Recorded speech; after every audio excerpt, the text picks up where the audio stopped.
Artefact, donc on aide les entreprises à créer de la valeur avec leur data, donc concrètement à produire, à construire des produits data qui peuvent être des simples dashboards, mais très souvent basés sur du machine learning et de l'intelligence artificielle.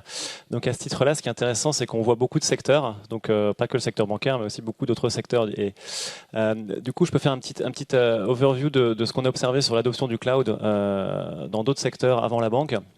Donc moi, ce que j'ai observé en discutant avec des DSI, des patrons de Data Factory, c'est déjà une très très forte accélération sur le cloud depuis à peu près 3 ans. Donc c'est une accélération qui est valable dans tous les secteurs, donc retail, grande consommation, luxe, santé, telco. Parmi les périmètres prioritaires qu'on voit, il y a un périmètre autour de la data, donc tout ce qui est mis en place d'une data platform, d'un data warehouse et tout ce qui va avec, donc le reporting, la BI, qui est un sujet qui apporte beaucoup de valeur via le cloud par la flexibilité, l'accessibilité, etc.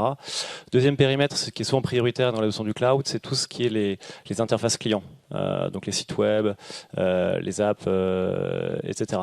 Et donc là, on est dans une phase, donc ça fait un certain temps que beaucoup de secteurs ont pas mal accéléré sur le cloud. C'est un peu le temps du bilan et ce qui est très clair, c'est qu'il y a 3 bénéfices hyper clairs sur le cloud. 1, ça permet d'aller plus vite.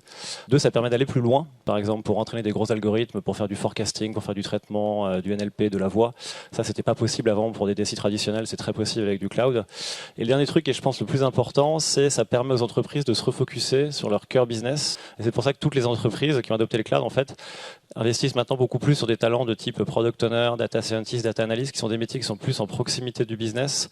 Et sur le secteur bancaire, c'est plus réglementé. Et du coup, je pense à ce titre-là, le cloud est une réponse pour retrouver de la compétitivité des parts de marché. Comment en fait faire une bonne stratégie d'implémentation du cloud? Je dirais qu'il ne faut pas voir un projet de migration vers le cloud uniquement comme un projet technologique. Le vrai sujet, le vrai bénéfice business qu'on essaye de tirer, c'est finalement de libérer de la bande passante pour se concentrer sur ce qui est cœur business et sur ce qui est la valeur. Donc, ce qu'il faut, c'est avoir une approche business first et une bonne stratégie. Par exemple, décider, ok, je veux, par exemple, sur mes fronts de clients, gagner beaucoup en agilité, itérer beaucoup plus vite, et du coup, je mets en place tel composant cloud, mais je mets en place tout ce qui va avec, les processus, les talents, etc. Deuxième exemple, c'est une bonne organisation qui nous rend suffisamment proche du business. Donc là, la clé, c'est de construire des équipes pluridisciplinaires qui vont bien inclure le métier, en plus des product owners, des data scientists et également l'IT. Et puis la troisième règle, c'est l'industrialisation en premier. Les gens ont souvent, historiquement, utilisé le cloud pour faire beaucoup de POC.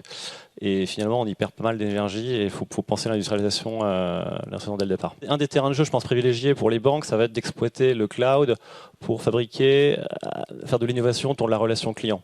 Donc il y a évidemment l'efficacité du marketing digital. Plus de la moitié des parcours démarrent dans le digital et puis certains sont convertis en call center, d'autres en agence.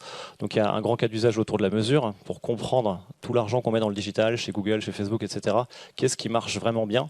Aussi sur l'orchestration des canaux. Par exemple, chez les assurances, on se rend compte que quand on fait des parcours avec un web callback, c'est-à-dire que personne fait un devis, si on la rappelle dans les 2 heures, on double le taux de conversion par rapport à la rappeler le lendemain. Donc c'est ce genre d'activation qui crée beaucoup de valeur. Puis après, un deuxième grand thème, en plus du marketing digital, c'est le call center augmenté. Ici, la data et l'intelligence artificielle a beaucoup de valeur. On peut faire beaucoup de choses avec le traitement de la voix pour classifier les appels, prédire le nombre d'appels, donc classifier les appels et puis en rediriger une partie vers du self-care, voire automatiser la réponse, et puis également aider le conseiller à améliorer sa réponse pour le client. Voilà pour 2 exemples.